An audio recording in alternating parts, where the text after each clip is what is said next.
de Lucas. O capítulo é o 21º capítulo. Crianças, boa noite. Deus abençoe vocês. Pegue uma folha com a tia Janaína. Fique quietinho ao lado da mamãe, do papai. Vai desenhando o sermão, que Deus vai abençoar. E no final, venha me mostrar, tá bom? No final vocês estarão pregando para mim aquilo que vocês entenderam do sermão. Vai ser muito bom ouvir a Laurinha, ouvir o Arthur, os Arthurs, né, nesse momento. E as demais crianças. Bom, o Heitor, cadê o Heitor? Não estou vendo ele. Tá ali. Então, irmãos, capítulo 21, última parábola. Última parábola. Quantas parábolas nós estudamos aí?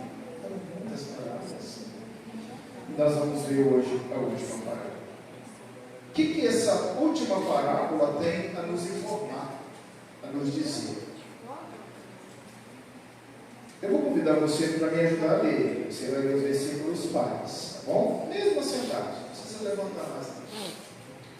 Ainda lhe propôs uma parábola, dizendo: vede a figueira e todas as árvores. Quando começam a dobrar, venham as sabeis, por vós mesmos, que o verão está próximo. Assim também, quando virdes acontecerem estas coisas, sabei que está próximo o reino de Deus. Em verdade vos digo que não passará esta geração sem que tudo isso aconteça. Passarão os céus e a terra, porém as minhas palavras não passarão. Acautelai-vos vós mesmos, para que nunca vos suceda no vosso coração e sobrecarregado com as consequências da algia, da embriaguez e das preocupações deste mundo, para que a heresia não venha sobre vós repentinamente como uma massa. Pois há de sobreviver a todos os que vivem sobre a face de toda a terra. Vigiai, pois, todo o tempo, orando, para que possais escapar de todas essas coisas, e nem suceder, e estar em pé na presença do Filho do Homem. Jesus ensinava todos os dias no templo, mas à noite, saindo, ia pousar no monte chamado das Oliveiras. Todos. E todo o povo madrugava para ir ter com ele no templo, a fim de ouvir. Fechando o 21º capítulo, irmãos queridos, estamos terminando esse evangelho. E a Bíblia diz que o evangelho é poder transformador. Eu espero que essa exposição, que já vai há alguns anos, ela possa estar produzindo mudanças na sua vida. A minha vontade, o meu objetivo é me perguntar: a sua vida tem modificado a cada domingo? Será que a vida da igreja ela é modificada pelo Evangelho? Por que será que os conteúdos doutrinários de confissão de fé e a própria palavra de Deus diz que o Evangelho é dinamis, o Evangelho é poder, o Evangelho é transformador? Por que será que uma igreja que não prega o Evangelho, ela deixa de ser Evangelho? Portanto, irmãos, pregar dos Evangelhos, ouvir as mensagens dos Evangelhos, é ter uma mudança radical, é ser mais de Cristo e menos de nós mesmos, é confessar mais o reino de Deus e menos o reino dos homens, é ter uma visão aqui, nesse momento, e uma visão do porvir. A cada domingo estamos mais próximos do reino dos céus, estamos mais perto daquilo que Jesus ensinou nos evangelhos. Hoje o meu objetivo é apresentar essa última parábola, apresentar a exortação vital para esta igreja. A última parábola de Jesus, ela é essencial para a igreja presbiteriana do Brasil, para a igreja presbiteriana do Brasil em Santa Maria. Crianças queridas, desenhem uma igreja com uma torre linda, com um sol brilhando, uma porta larga. Você, criança, pode desenhar em seu lúdico a casa do Senhor Jesus, a igreja, porque Jesus está preocupado com a sua igreja. Jesus está preocupado com a nossa igreja. E meus irmãos queridos, uma pergunta veio à minha mente nesse instante: por que os eleitos são redimidos por Cristo? Por que nós somos redimidos por Cristo? Você saberia responder essa pergunta? Jesus está vivendo seus últimos momentos na terra. O homem de Nazaré andou por aqui. O homem da Galileia. O homem das sinagogas. O homem do templo. Andou por esse mundo e ele olhou para a sua igreja. E ele viu coisas nos últimos dias da sua vida, da quarta-feira, na terça-feira. Estamos entre terça e quarta-feira. E Jesus então deixa a última ilustração para a igreja. Só por isso, irmãos, você deveria circular essa parábola do capítulo 21, do versículo 29 ao versículo 36, e anotar os ensinamentos desta última parábola, e para refrescar a sua memória, quando o Senhor Jesus trazia uma ilustração, é porque ele ia pregar. Lembra que nós repetimos isso muitas vezes, para que você, ao ler uma parábola, pudesse ter em mente que logo após aquele texto, Jesus ia pregar? Pois bem, aqui ele fez diferente. Por ser a última parábola, ele retorna tudo aquilo que ele havia dito no capítulo 21, e você olha, passe os seus olhos no capítulo 21, começa do versículo 1 ao versículo 4, sobre o assunto. O que nós temos aqui? Falem aí o título, só o título: a oferta da viúva pobre. Jesus não olha a quantidade, mas Jesus olha a intencionalidade. Jesus sabe da intenção daquela viúva ao depositar no gasofilácio tudo o que ela tinha. Jesus está falando sobre essa questão de você doar tudo que você tem, tudo que você é, na sua presença. Jesus contempla o templo, abaixo fala da destruição do templo, templo ornado, templo belo, pedras preciosas. As pessoas iam ao templo e ficavam maravilhados com aquela construção, e Jesus então diz: não ficará pedra sobre pedra que não seja derribada. Jesus está pregando aqui sobre a não existência do templo de Jerusalém, porque o maior e mais eficiente templo se chama santuário, morada do Deus vivo, o seu corpo, a sua mente, o seu coração. Esse é o templo verdadeiro, aonde Jesus quer espiritualmente habitar. Você já deixou Jesus morar em seu coração? Em sua vida? Em seu ser? E aí, irmãos queridos, a partir de agora, no verso 7, vai olhando, para que a gente possa terminar esse contexto 21, Jesus prega algumas coisas escatológicas, proféticas, que ainda acontecerão. Agora, o que nós vimos dentro dessas questões de princípios de dores, e até mesmo a profecia que Jesus profetizou sobre a queda de Jerusalém, que aconteceu, até o verso 24, Jesus está falando assim: não fiqueis assustados. Você está com medo de guerras, terremotos, Covid? Você está com medo de tsunamis? De um raio que possa cair? Do sol que não venha mais brilhar? Da lua possa escurecer? Ou vice-versa? Jesus diz assim: calma, fique preocupado com isso não. São só sintomas e sinais da minha vida. É para que a igreja lembre que Cristo está voltando. E eu quero nesse momento, nessa noite, nessa igreja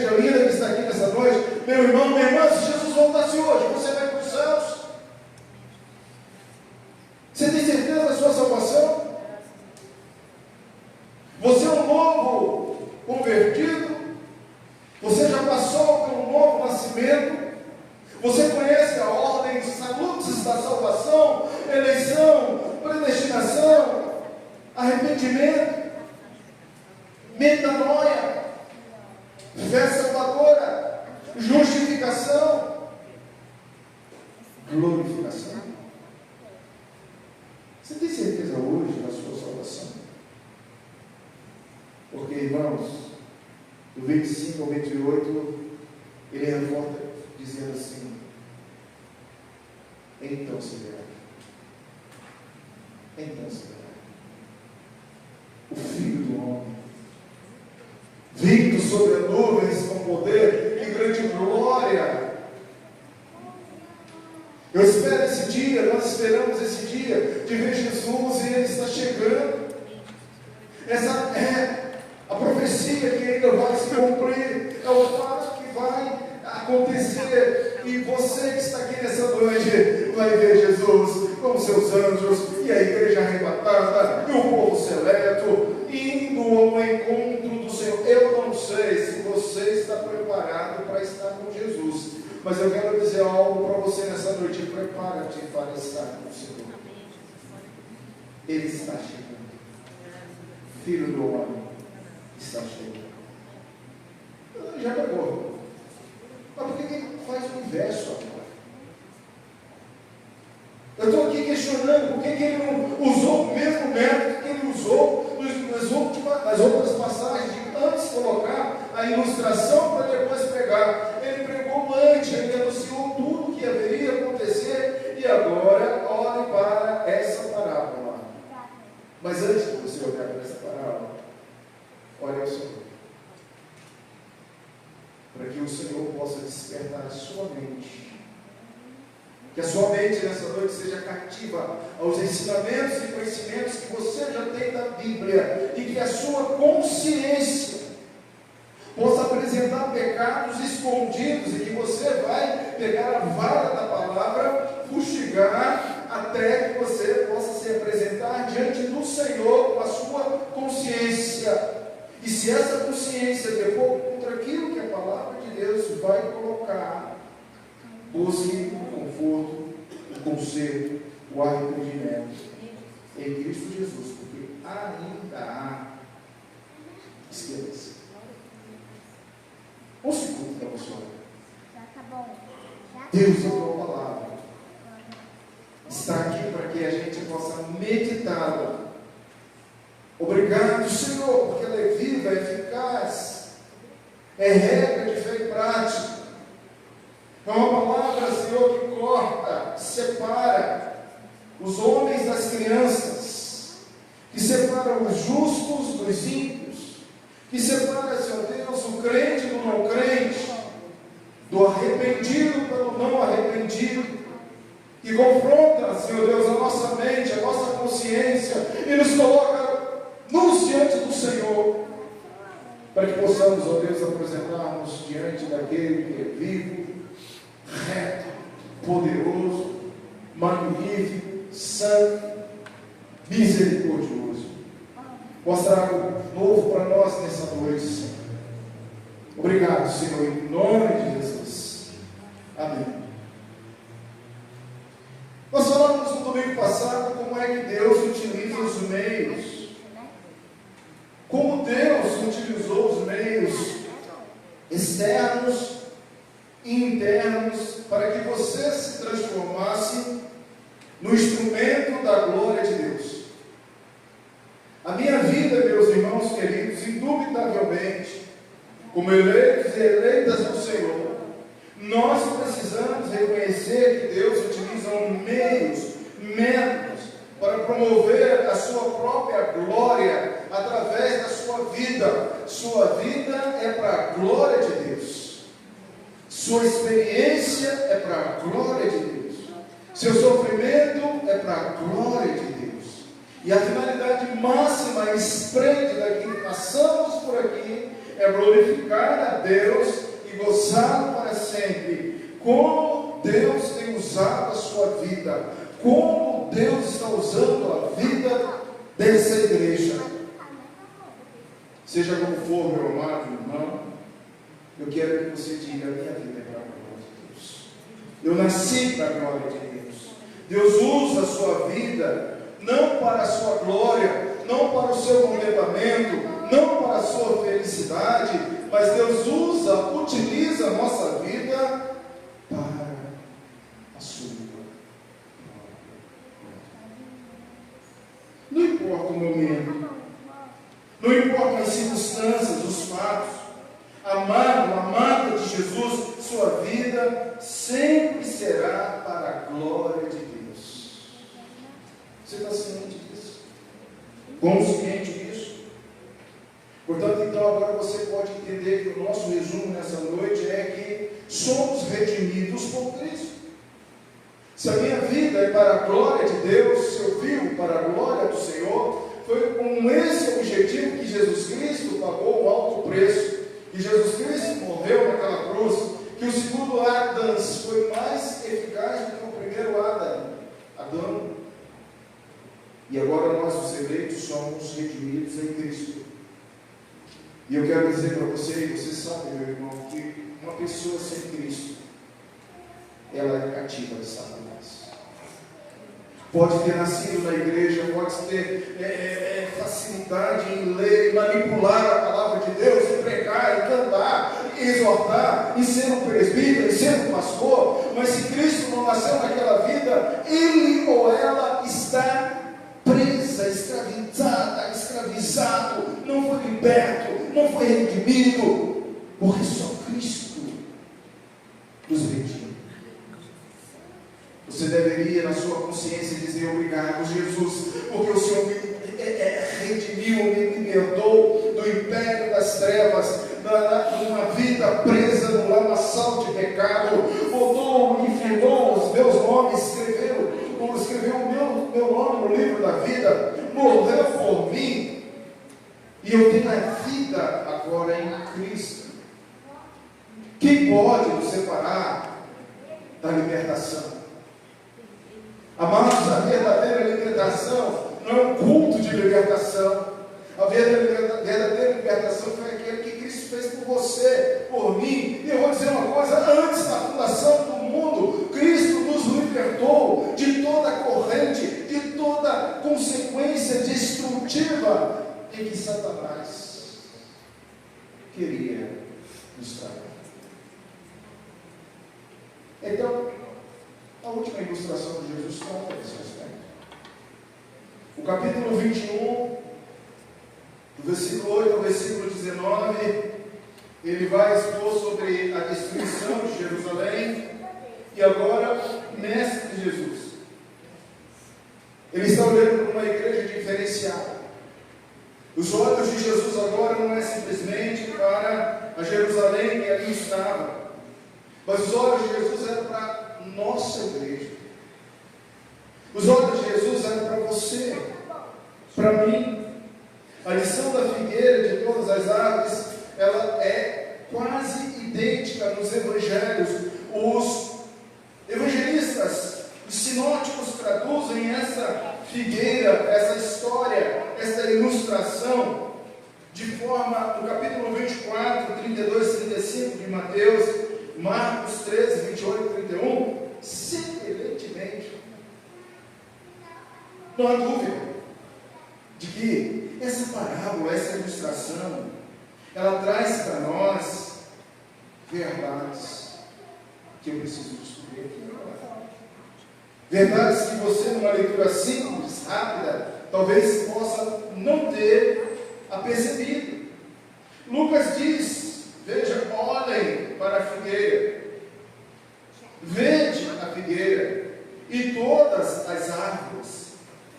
O que vale aqui como análise é a figueira, basicamente, como um símbolo real, como respeito às outras árvores frutíferas. Olhe para Israel, olhe para o meu estado, olhe para Jerusalém, mas observais também as árvores frutíferas do Brasil. A igreja, minha igreja, lá em Brasília, na cidade de Santa Maria, observar. Então eu quero que você olhe para a sua igreja. Outro detalhe importante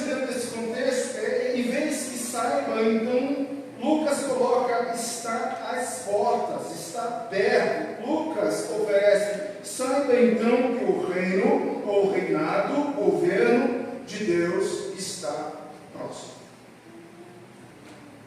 Oxalá aconteça isso amanhã. Se o reino e o governo de Deus acontecer amanhã, quantos que estão aqui estarão com Jesus? Levante a mão. Grande com vocês. Amém. É isso que eu quero. Certeza no coração, certeza na mente. Se Jesus, se o reino do Senhor, estabelecimento definitivo, acontecer hoje, você tem que estar preparado hoje para estar com o Senhor. Quando Lucas escreve no verso 31, essas coisas, essa expressão deve ser entendida à luz do próprio contexto de Lucas, isto é, à luz dos versos 25 e 26, os quais, como já indicou, relatam o que está para acontecer em conexão com a segunda vinda de Deus. O maior relato que vai dar o fato que vai acontecer, meus queridos irmãos, é a vinda de Cristo. A segunda vinda de Cristo. E é interessante notarmos, amados, que quando isso acontecer, todos os joelhos se dobrarão, todas as línguas confessarão. Não haverá mais tempo, Senhor, agora nós cremos só da igreja presbiteriana, Senhor, agora eu quero trabalhar na sua obra, Senhor, agora eu quero te servir, Senhor, agora eu entendi. Meu irmão, nós precisamos entender isso agora. Perceber que Lucas traz coisas mais fáceis para a compreensão da nítida diferença entre a queda de Jerusalém e o juízo final. O Evangelho de Mateus compara 24:15 seguintes, e esses evangelistas referem claramente as calamidades que se relacionam com a queda de Jerusalém. Veja então, os que estiverem na Judéia, fujam para os montes, verso 16, em conexão com outros versículos, tais como 21, da grande tribulação, mas ele escreve no verso 29, imediatamente depois da tribulação daqueles dias, o sol se escurecerá, etc. Isso tudo indica, meus queridos, relato de que em Mateus e Marcos as expressões estão sendo traduzidas para a grande tribulação, os princípios de dores, os sinais, mas Lucas, ele está enfatizando, principalmente na conclusão desse capítulo 21, o governo de Deus. Eu digo, irmãos, que o quase não é nada. O quase não é nada. Eu quase fui crente. Você nunca foi crente. Eu quase passei no vestibular. Você não passou no vestibular. Eu quase fiz isso. Você não fez. Irmãos, não adianta você achar que já está no reino, que é um eleito, escolhido, predestinado, se você não florescer, se a sua árvore não der fruto. Israel é figueira, e as outras igrejas que tem em todo o mundo são as outras árvores frutíferas. Eu quero que você embarque nessa ilustração pensando assim, não é só Jerusalém, não é só Israel, mas são a igreja invisível do Todo-Poderoso espalhada por toda parte, e isso nos inclui como sendo uma noiva, uma igreja que Jesus sonhou. Versos 29 a 31, dê uma olhadinha nesses dois versículos. O uso da palavra parábola, já falamos, indica ilustração. O ramo da figueira se torna flexível e tenro por causa da seiva que flui no seu interior. Por isso não surpreende que esses ramos estejam gerando grande quantidade de flores ou de folhas. Ora, quando tudo isso suceder a uma figueira e as demais árvores frutíferas em geral, os discípulos compreendem que o verão está perto. Semelhantemente, amados, com as coisas mencionadas no presente contexto, de 25 ao verso 26, o que nos induz a pensar como crentes que estão ainda e que vivem dentro desse período, os crentes que estão ainda e vivem devem reconhecer que o reino de Deus e a sua manifestação final está às portas. O reinado de Cristo, os novos céus, a nova terra está bem próximo. Eu quero que você não perca de vista isso. É um olhar na sua vida cronológica, mas é um olhar na vida de Cristo no Kairos. O cristão, dentro da lição de hoje, da revista dos adultos, o já e o ainda não, foi esse o assunto hoje que vocês estudaram aqui, o já e o ainda não.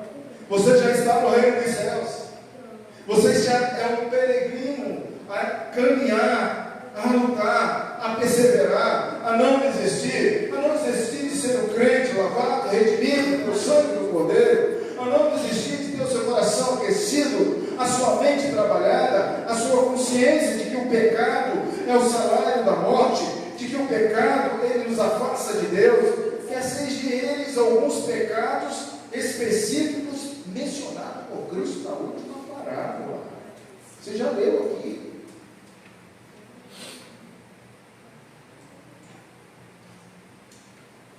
E o dragão? De Apocalipse capítulo 12, verso 3, 13, de 1 a 11. E o dragão? E os seus aliados? E o anticristo? E Satanás? E os demônios? Esses já não terão poder para fazer nada, nenhum dano. Chegou o reino, o governo de Deus. Verso 32, irmãos. Em verdade, vos digo que não passará esta geração sem que tudo isso aconteça. Provavelmente, essa passagem significa esta geração. Isto é o povo judeu. Veja em Deuteronômio 32, 5, 20, Salmo 12, 7, 78, 8. Não cessará de existir até que todas essas coisas que eu, Jesus, pedisse, tenham se concretizado. Judeus não serão nunca exterminados. Porque existe ojeriza por parte de outras nações em relação aos judeus. Já tentaram exterminar os judeus, não conseguiram. E eu vou dizer uma coisa: não conseguirão, pela palavra profética do Senhor, porque esse povo vai ter que testemunhar do que o Senhor Jesus pregou. A expressão tudo ou todas as coisas cobre os eventos preditos ao longo de toda a dispensação, versículos 6 a 31, incluindo o ato glorioso do regresso de Jesus. Olhos virão, judeus comprovarão, brasileiros comprovarão, povo de Santa Maria comprovarão isso também. Isso pode ser não, podemos ser até a nossa geração. Como nós não sabemos como Jesus voltará. Mas eu preciso olhar o que Jesus coloca aqui para baixo. A igreja que produz frutos, espalhada por toda a terra, é uma igreja que tem um caráter permanente. Qual é o caráter permanente do cristão?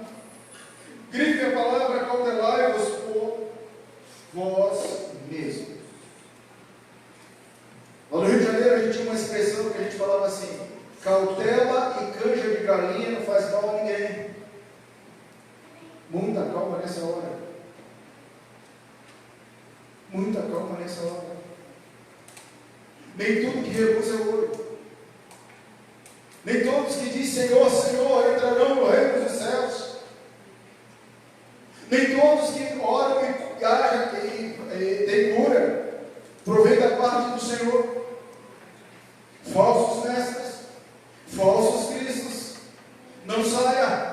Não vai ao encontro. Não dê atenção. Cautela. Cautela. Para que nunca vos suceda que o vosso coração fique sobrecarregado com as consequências. Olha, aí vem a citação dos lábios de Jesus. Caráter permanente do cristão é não participar em orgia, grito, embriaguez, preocupações deste mundo. Talvez a gente fique pensando, mas o crente, ele não participa de orgias. Talvez você fique pensando, mas o crente não é uma pessoa, ele é sóbrio. Mas talvez, irmãos, o crente esteja mais com seu coração tomado pelas preocupações deste mundo. Por que Jesus ele pega nessa ilustração e ele diz que o caráter permanente do cristão, em analogia à mensagem permanente de Cristo, é que em contração com aquilo que tudo é apresentado em sequência, em que esses homens, bem como todos que ali estavam e no nosso presente século, devem vigiar a sua reputação para que não haja um coração corrompido. Pecado, irmão, é gerado no coração. Ele não é gerado, em primeiro lugar, na mente nem na consciência. É no coração. Se o medo já está dentro do seu coração, meu Deus, o que vai ser comigo a partir de agora?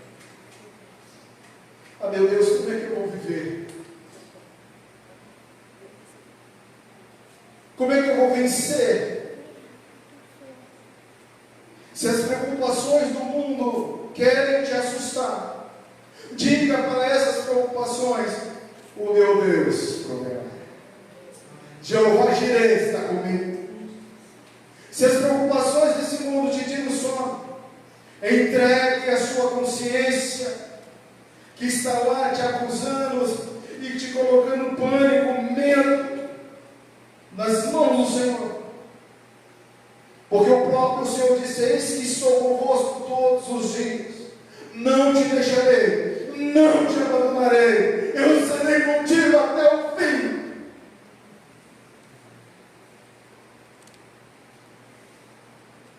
Orgia, bebedice, embriaguez, talvez isso seja tão pesado para um eleito. Na minha cosmovisão de eleito, eu posso até pensar que isso não é coisa de cristão, mas talvez preocupações. Sim. Você está preocupado com essa noite? Você já entregou nas mãos do Senhor as suas preocupações?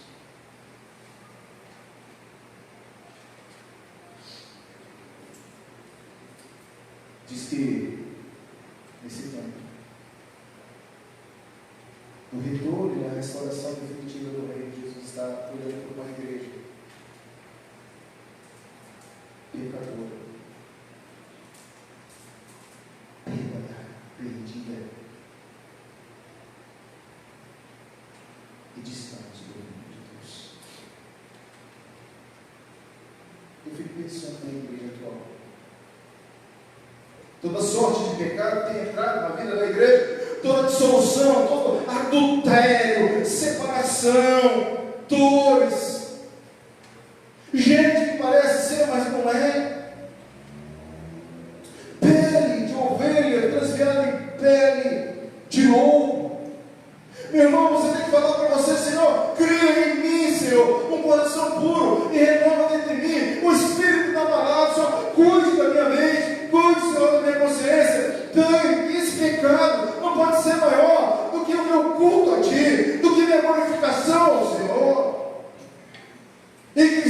Jesus está voltando.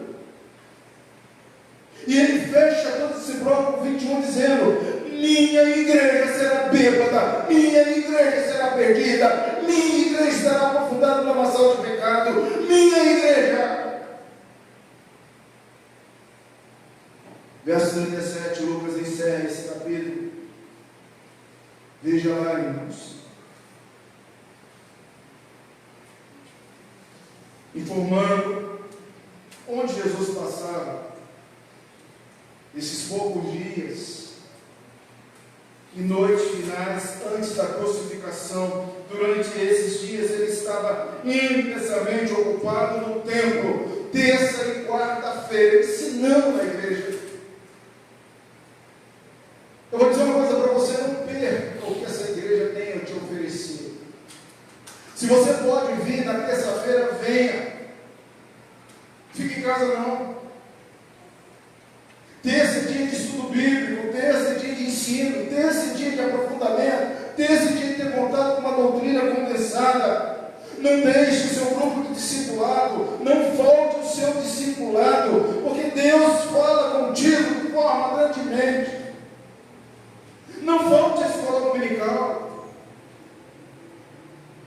porque Jesus está preocupado com o objetivo da igreja, e o objetivo do culto e da igreja é te ensinar. Porque quando essas coisas acontecerem, você vai lembrar: não, meu espírito está preparado, minha alma está preparada, porque eu já ouvi falar sobre isso, então não temerei das coisas. Amém? O povo estava ali para aprender e relacionar com Jesus, com a casa do Pai, o templo. Tem algumas coisas que só vai acontecer no templo, você sabe disso. No culto coletivo agora, aqui nesse espaço. Dê um exemplo, pastor: a oração, a adoração, o testemunho, o ensino. Jesus disse: a minha casa será chamada casa de oração. Adoração, o partal encontra a casa, andorinha alinham para ti. E o rei Davi disse: e eu, Senhor, encontrei os teus altares. Quer adorar o Senhor, vem à casa do Senhor. É claro que procura os verdadeiros adoradores, que adoram o Pai em espírito e verdade. Não é, claro, só aqui.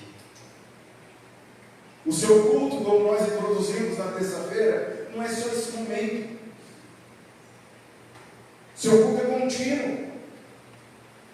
Mas adorar a Deus na beleza da sua santidade, na sua casa, com salmos, com hinos, com gratidão. Eu quero terminar, irmãos.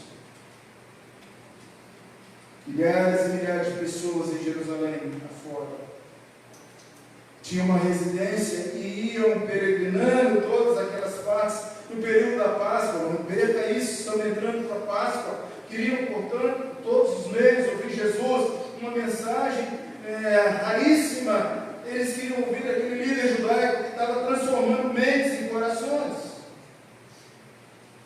E o texto termina dizendo que todo o povo madrugava para ir ter com ele no templo. Eu estou preocupado hoje que o povo não quer vir mais à igreja. O povo não quer vir mais à igreja. Eu fico um tempo sem vir à igreja. Por quê? Quando há interesse, a gente vem na casa do Senhor. E aquele povo ia a presença do Senhor. Não obstante, o que primordial nos interessa, o fato é que estamos tão perto do dia dos seus indescritíveis sofrimentos. A partir de agora, tudo que você vai ver eu pregar aqui são sofrimentos de Cristo por você. E por mim. Será que nós estamos preparados para isso?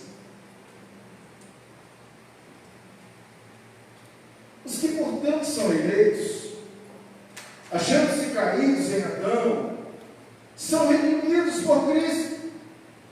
Romanos capítulo 5, verso 19, porque como pela desobediência de um só homem, muitos se tornaram pecadores. Assim, por meio da obediência de um só, muitos se tornarão justos. 1 Tessalonicenses 5, 9 e 10, porque Deus não nos destinou para a ira, mas para alcançar a salvação mediante o nosso Senhor Jesus Cristo, que morreu por nós, para que vigiemos, quer vigiemos, quer durmamos, vivamos em unidade, em união com Ele. Por que, queridos, então, que os eleitos são redimidos por Cristo? Por que você foi redimido por Cristo? Porque o plano original foi alterado pela desobediência. Eu ficaria aqui muito tempo falando dessa palavra desobediência. Por que o homem, o ser humano, tem o seu coração voltado para a desobediência? Porque o representante universal da humanidade, Adão, desobedeceu. Então Deus envia seu Filho Jesus para que o pecado e a ira e a restauração fossem estabelecidas. Agora, sem Cristo, você vai deletar no pecado. Vai ter prazer no pecado. Como aquele que justifica que a carne é fraca. Eu pequei porque a carne é fraca. O pecado da luxúria, o pecado do adultério, a idiosincrasia, que é o comportamento característico daquelas pessoas que, em particular, têm um conceito próprio, intrínseco e particular. Eu nasci assim, sou dessa maneira, penso assim, e nem Deus muda a minha cabeça. Como posso ouvir alguém dizendo assim, porque Deus é todo poderoso? Como você pode dizer que nem Deus muda a sua cabeça? Ele te mata, cara. Ele é santo. Você não é nada. Nada.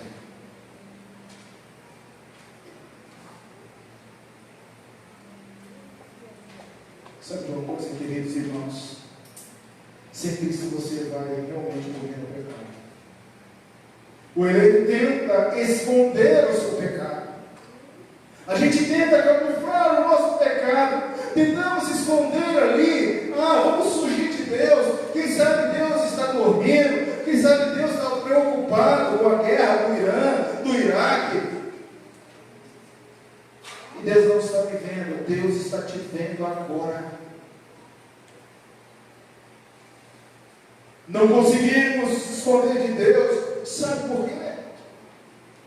Por que você não consegue esconder de Deus?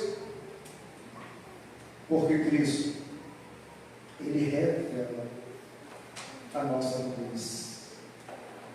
Cristo revela a nossa consciência que precisa ser tratada pelo Espírito Santo. Quando Jesus está trazendo essa última parábola, Ele está falando assim: atento, igreja, porque todo pecado será condenado, todo pecado será castigado. Parece até alguma coisa escrita por aí, né?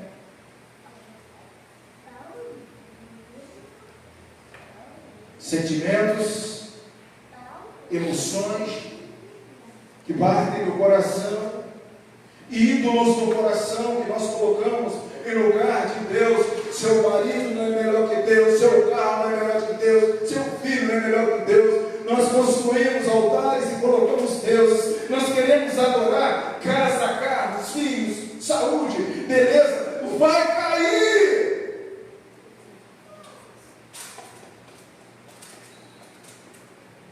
Vai cair. Porque se eu não colocar no altar da minha vida Deus, Jesus e o Espírito Santo, eu estou colocando outros no centro.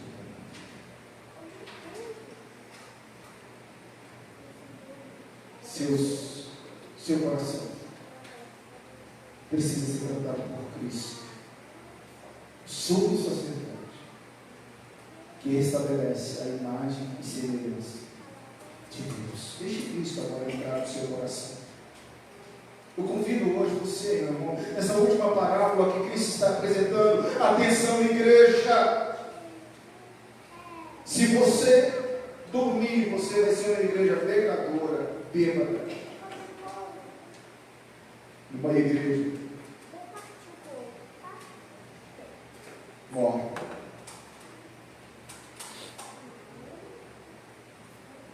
Quero terminar.